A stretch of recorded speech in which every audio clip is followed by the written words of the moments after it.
usually misinterpret occupational therapy with physiotherapy. So yeah, could you Yeah. just give a brief description of what occupational therapists really do and the roles that they play within the various domains of interaction, just for clarification? Yeah, so most of, even in my early career, I would always say that our main difference was the fact that we have psychiatry as much as physical. So our interest is as much in people's wellness and their adjustment and the quality of how they perceived quality of life than it is about their physical ability to perform the components of living. Mhm. But beyond that, I think my with the what I now emphasize when I talk to people is that the interaction between human systems and the things they do, and the magic of being able to get people to change the direction they're going, or the way they're feeling, or the way they feel about themselves, or so many components of themselves or their life by doing differently. Yeah. So for me, that is the magic and that is the difference. So that we, even once you get somebody to do the things they need to do in order to become who they want to become, then you don't even need to be there anymore, as long as you can help people understand that interaction between the human system and the doing, and that is what they need to change in order to get closer to their goals. So that's for me the thing that puts occupational therapy apart. Yeah, and I think it's also that functional approach that we actually bring to the client as well in order to rehabilitate them so that they can be reintegrated back into the community in a functional manner. What does differently able mean within a South African context, and how is it influenced by the different micro and meso factors? Yeah, based on my own experiences, so my PhD was on persons with psychiatric disability, and it looked at why it is that people who live with a psychiatric disability, some of them are able to go back to work, perform productively, continue their lives, others not so much.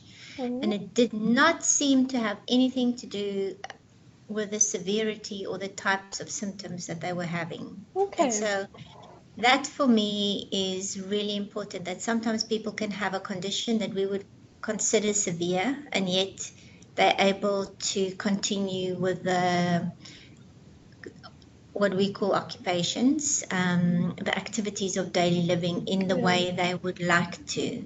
And they manage the whatever the condition, physical, psychiatric, whatever condition within that context.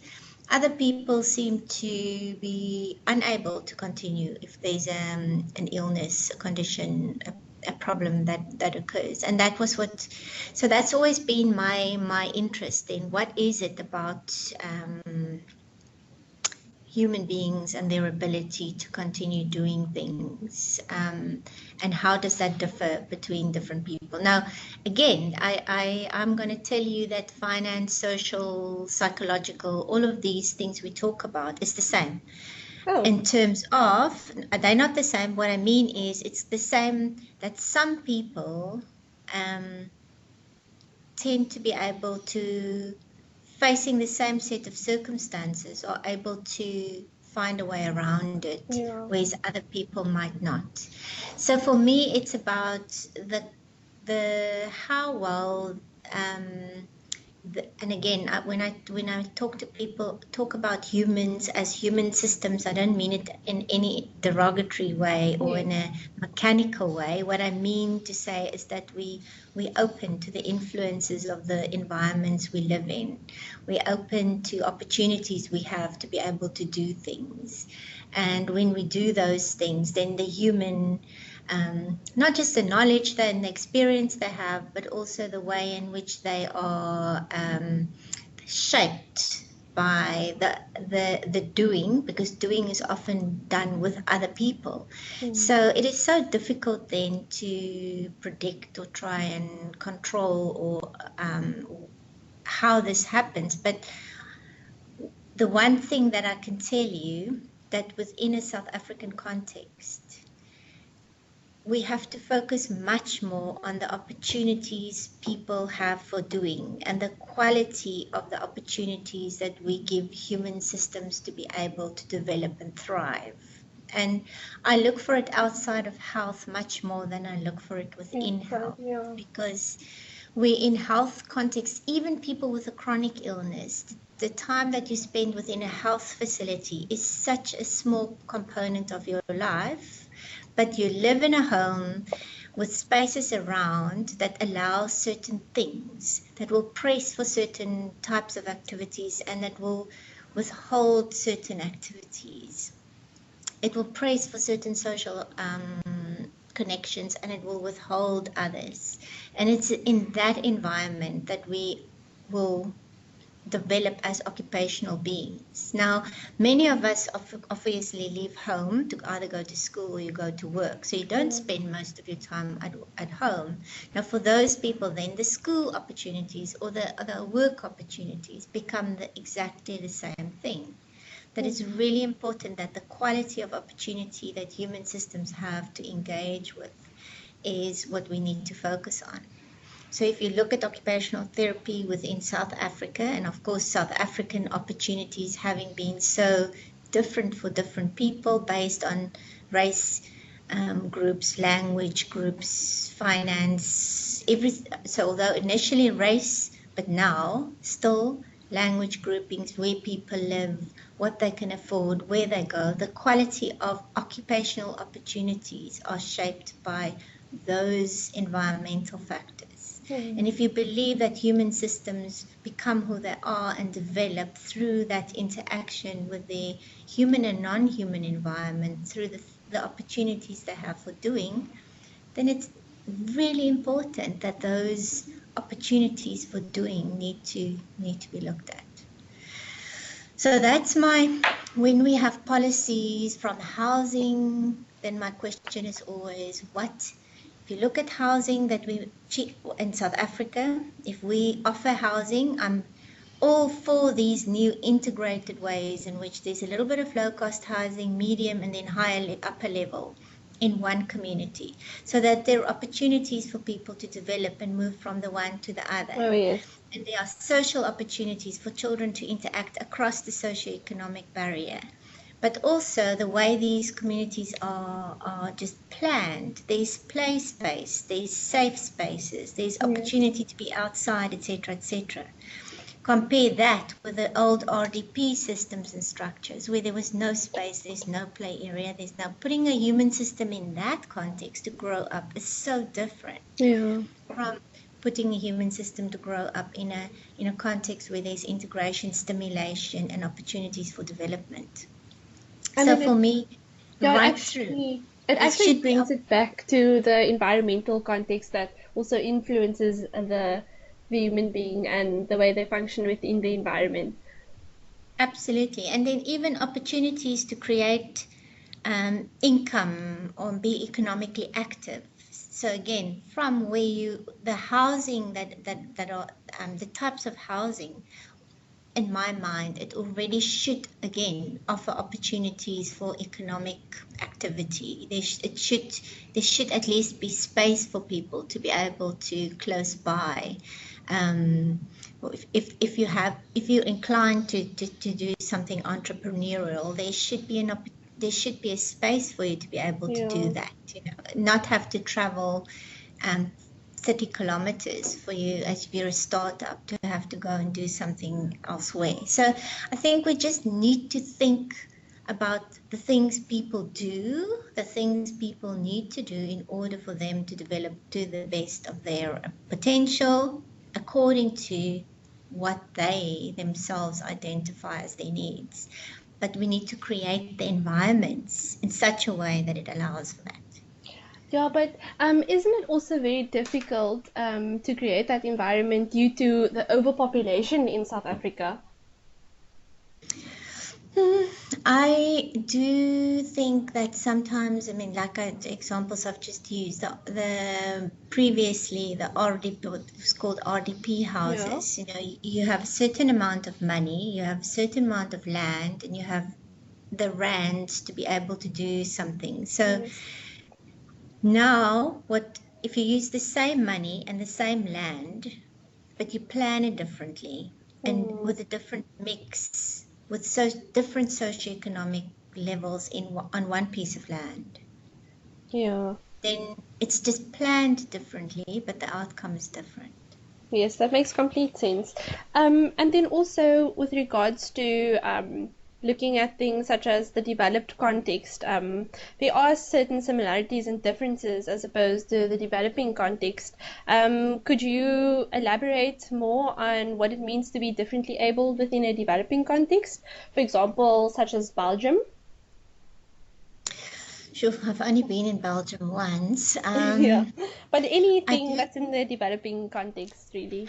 I think for us, it's the difference between that some people will have the advantages of basically technology, basic infrastructure, good opportunities, good schools, adaptation, etc., etc.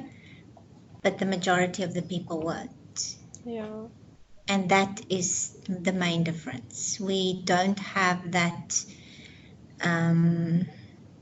We don't have enough of a. Everybody at least should have the following minimum standards, and yeah, so that's the main difference. I think there are people who might be equated that you could say, well, somebody who's differently able here and somebody who's differently able in Belgium might have more or less the same experience, but that's the minority, Yeah. and that's the problem. I think it's very evident that privilege also tends to marginalize certain classes, which also causes the occupational injustice in terms of Exactly. people within the community.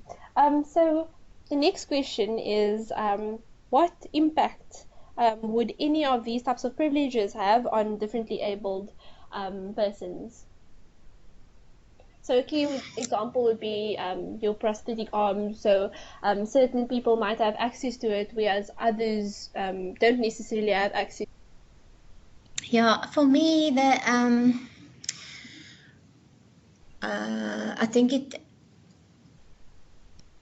I am completely in agreement with the physical and examples we've been using up to now. Yeah. That I mean, when I was an occupational therapy student and I was involved with sports for disabled quite a lot, and I use that because that sports for disabled was then the term that is used. Yes. And the person who was the chair of the society that offered it and that our occupational therapy students could participate in was such an impressive person, because he was so adjusted and took leadership and convened and sorted everything. But it was because he was operating from a position of strength as a financially very well-off person with a motor vehicle and a home and everything that was completely adapted. Yeah. And I can tell you so many stories of people that I'm completely in awe of, because they are so able to do amazing things, because they have the ability to to structure their environments in such a way that they're able to do it. Yeah. Then, of course, as I said, there are so many people who don't have those advantages and who find other ways. And sometimes then we learn from them because they are so ingenious in the way in which they do. But we're still in the physical realm. Yes. And my problem is when it comes to young people who have, for example, who are differently abled learning wise, and who then in a society like South Africa really get lost. There are so many examples that I can tell you of parents phoning and trying to get help for a child with a learning disability. And then it will be somebody with everything in place in terms of their physical, emotional, and even family circumstances, etc., but they're not able to afford the care or support or rehabilitation they would need in order for them to be able to thrive at school. Now, again, in a society like ours, that's already an unequal society. Only the top of the top of the top in each cohort, depending on. So we have affirmative policies, but you still need to be the top in each of those cohorts. And for example, youngsters with learning disabilities, they're not going to be the top in their cohort. And if you're in an environment where high employment is as high as unemployment is as high as it is in South Africa, and only few people make it through to, for example, tertiary education, etc. The competition is that but stronger than it is elsewhere. And then for a person who's differently able to be able to compete without the necessary support, it makes it that much more difficult for them. Yeah. But then also with regards to mental health, it's also quite tricky to talk about this is as it's like you can't see the physical symptoms. It's not that Exactly. evident, yeah. And we don't try to restructure the environment. I just saw that we just institutionalize more than what we try to restructure the environment so that we can reintegrate Yes, them back into the yes. community. How do you think we can change this? I think the interview like this is difficult to say because Yeah. there isn't a one size fits all answer, and I'm not saying that to not have to answer the No, question, it's but okay. it's because we only often have one size fits all answers, or Yeah. we get pressured to have a one size fits all answer. When it comes to the overcoming, or let me even take it in a positive context. If it comes to how a human system can achieve what they optimally want to achieve, but they're differently abled, you're gonna have to understand that person within that Hmm. person's context with that person's needs.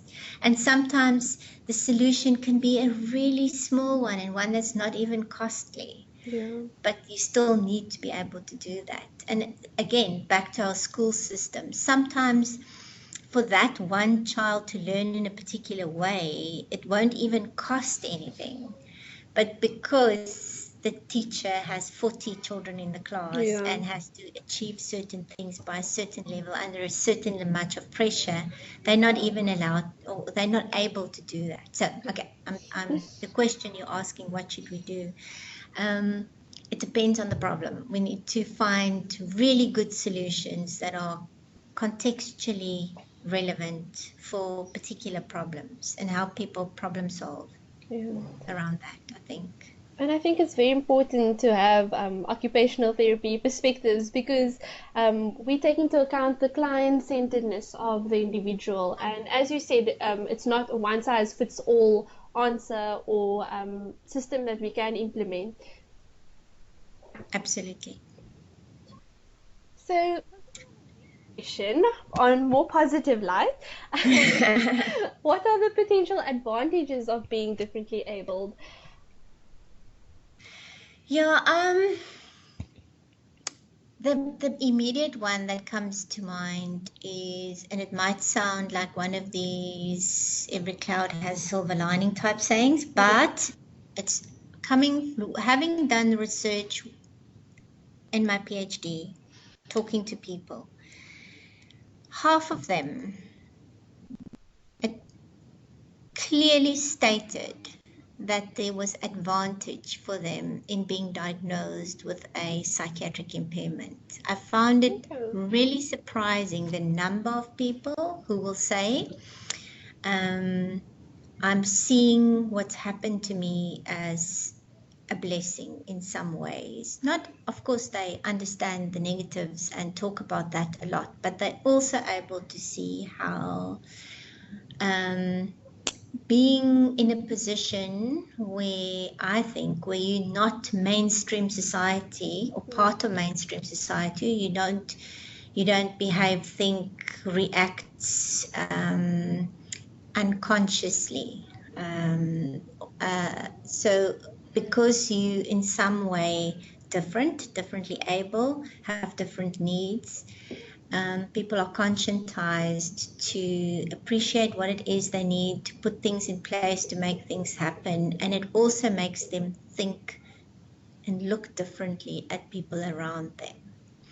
So as a clinician over many, many years, I also had this experience where people will say to me, since this happened to me, and usually it will be something that impacted or challenged the way they got used to knowing themselves in a particular way, and now this changed.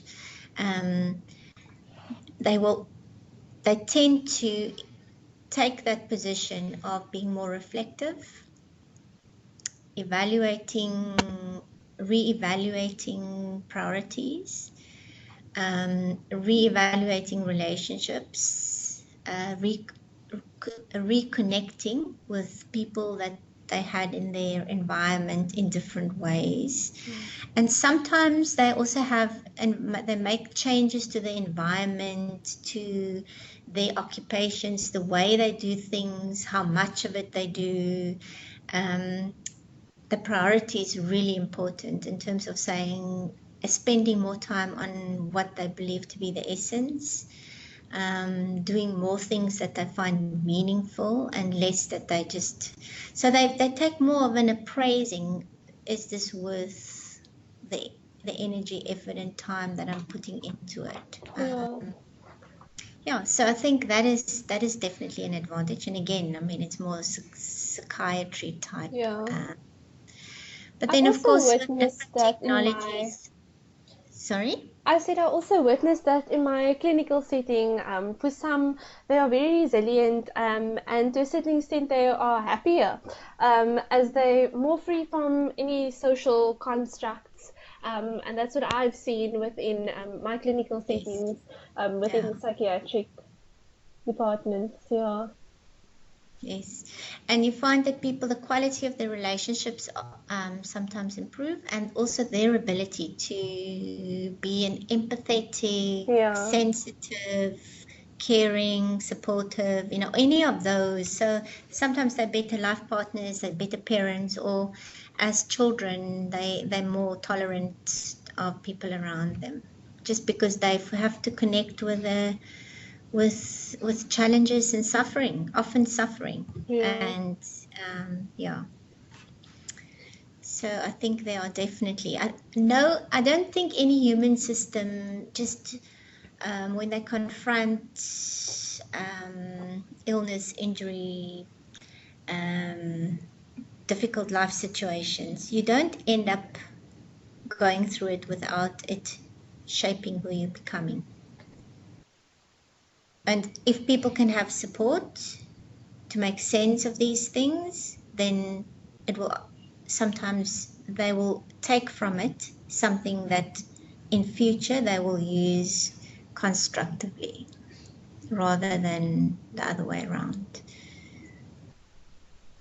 Yeah, and it also makes it easier when the family is involved in the circle, and prevents that revolving door phenomena from occurring.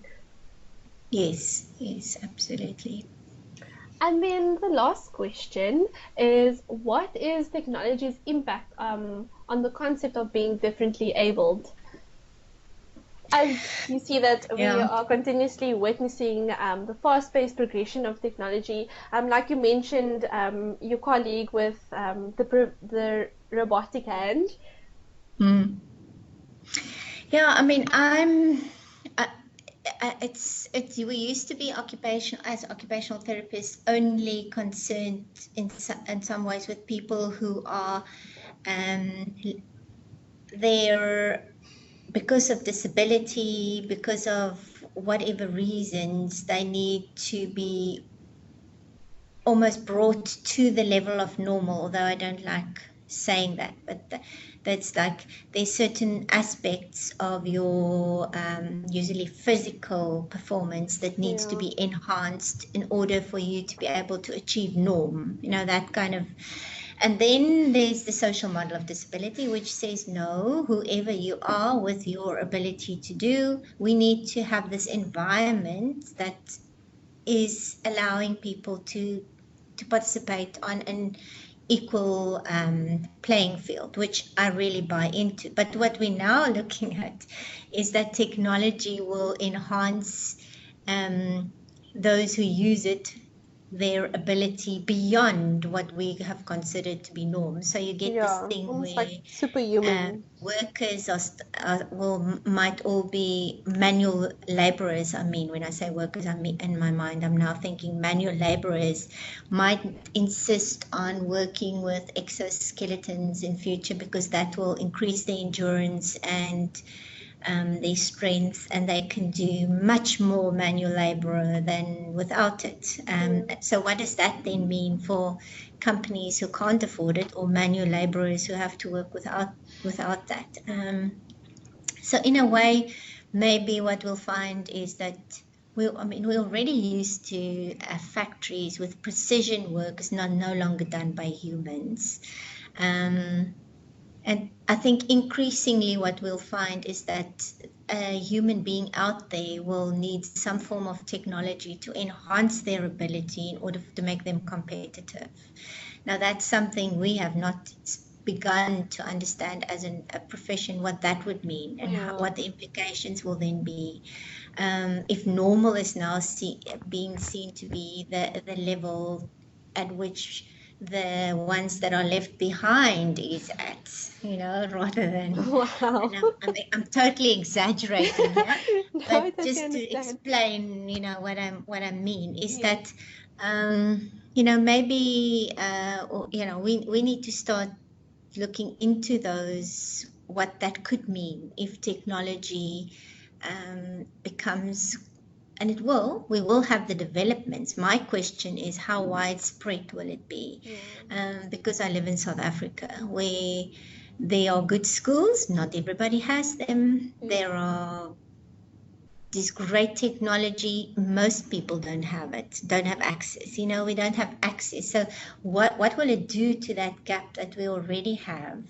Will it widen it? And what will be the problematic implications of that?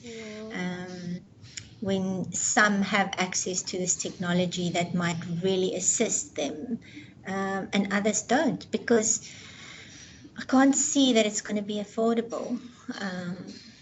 But then that's just maybe my generation and where I am, and maybe I'm seeing the stumbling blocks more than anything else. At the same time, it's fabulously exciting. I mean, it's so wonderful that people can communicate already. The technology that allows speech and technology and communication and socialization.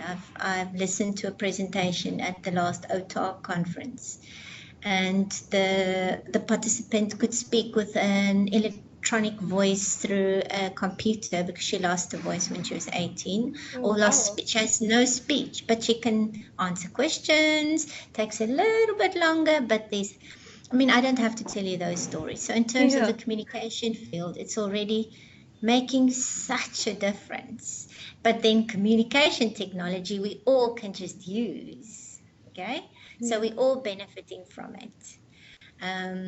So in my mind, the question is technology. To what extent will it be open and useful for the most people? That's my question that I need to. So if manual laborers will have access to a suit that means that they won't get tired and they won't have back injuries, and they won't have and they'll be able to do 10 times the amount of work, then what does it mean for the ones that don't have it?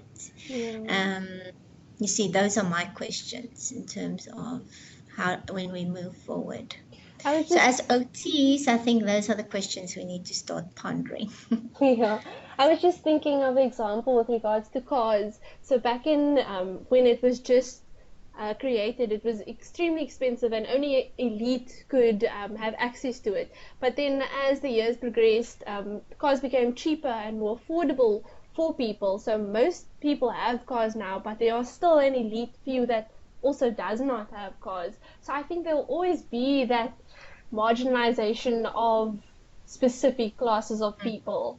But I think as the years progress, more people would have access to it.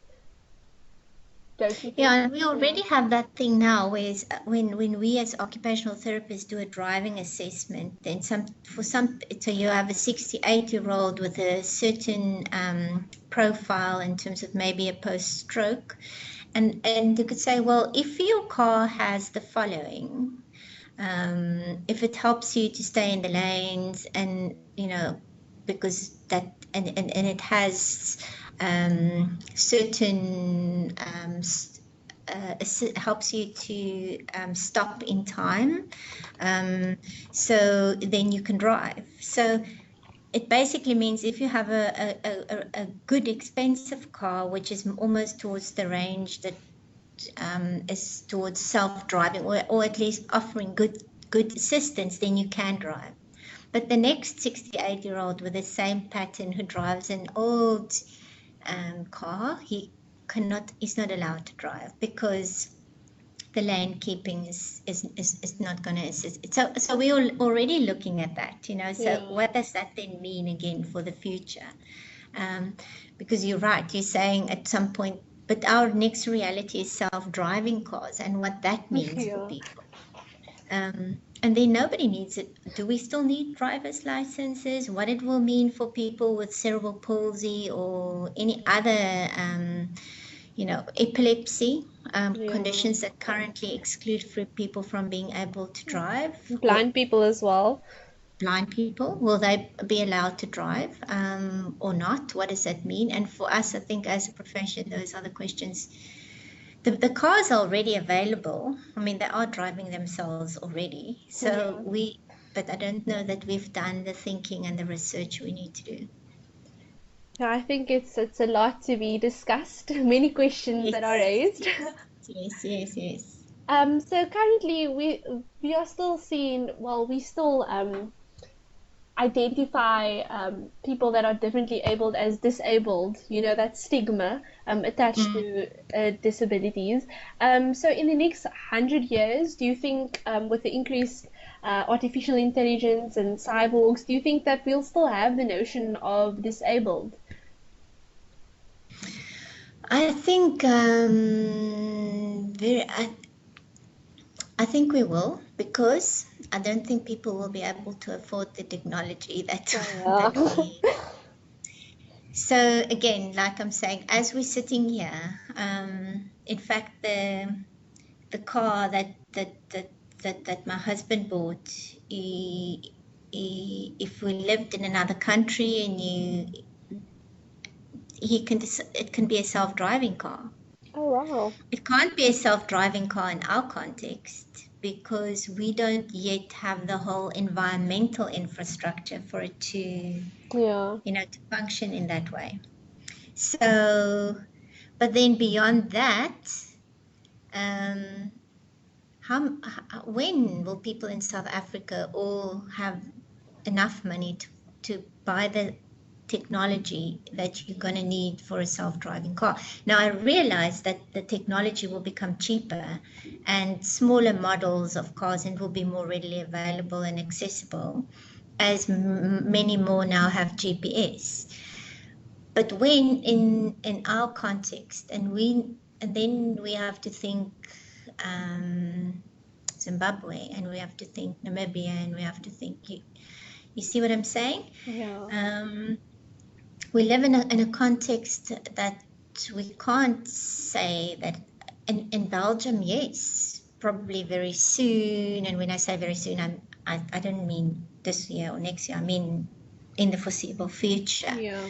I think maybe there's much more of an equality in terms of level of what is available, and I'm assuming, because I'm not Belgium and I haven't been, Yeah. only I don't know whether the gap is so big that has to be closed for that question to say that people will no longer be disabled. I think it's I because think we are still. the technology is going to be there to enhance whatever deficit skills people have that currently would make them be differently able. But I don't know whether we'll have the scale and the availability and the accessibility of the technology for disabled people out there. Yeah, I You know, think. I've worked with disabled people's organizations for so many years, and then, but even they themselves, the persons with disability in the Eastern Cape, in the Northern Cape, in the rural areas, they don't even connect with these organizations that we're talking about. Yeah, so I think we have a lot of work to do in South Africa to close the gap. I think it's just because we primarily fixated on satisfying our basic needs. So we're still in the primary healthcare and satisfying that need of a person. So it's very difficult to answer these types of questions because we're still in the beginning stages. Yes, absolutely. Absolutely. But the good thing is we're going to be able to maybe take a few shortcuts because when the technology is available and you can and you're on the development path where you have to sort out problem A, B, 1 to 20, then you can do them at the same time. If technology is already available, maybe Yeah. we'll get there in a shorter period of time